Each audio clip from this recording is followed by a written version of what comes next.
इथे जवळपास 270 जातीचे पक्षी स्थलांतरित पक्षी येतात। काही आपले स्थानिक असतात। असे 20 ते 25 हजार पक्ष्यांची लोकसंख्या असल्यामुळे इथल्या पर्यटकांना भरपूर आनंद आणि पक्षी पाहायचा दृष्टिकोन त्यांचा वेगळा बदलत चाललेला आहे।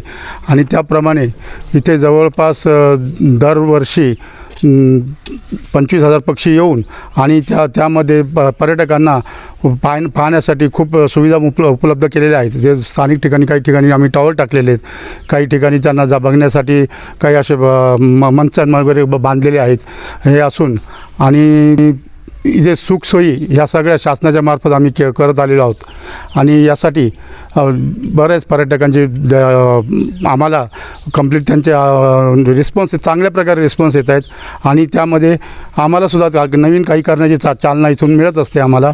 आणि ह्या भरतपूरमधून ओळखल्या जाणाऱ्या नांदूरमधमेश्वर अभयारण्याला रामसर दर्जा मिळाल्यामुळे त्याचे अधिकाधिक उन्नती व्हावी अशी आमची पण सर्वांची इच्छा आहे। नांदूरमधमेश्वर पक्षी अभयारण्य या ठिकाणी आता या हंगामामध्ये जवळपास 20 ते 25 हजार पक्षी दाखल झालेले आहेत। आणि जशी जशी थंडी वाढते तशी तशी पक्ष्यांची संख्यासुद्धा वाढती आहेत।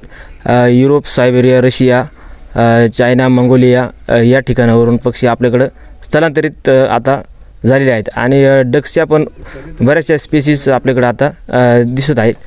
त्यामध्ये कॉमन क्रेन हा सुद्धा पक्षी आपल्याकडे दाखल झालेला आहे आणि फ्लेमिंगोसुद्धा आता येण्याच्या शक्यता आहे।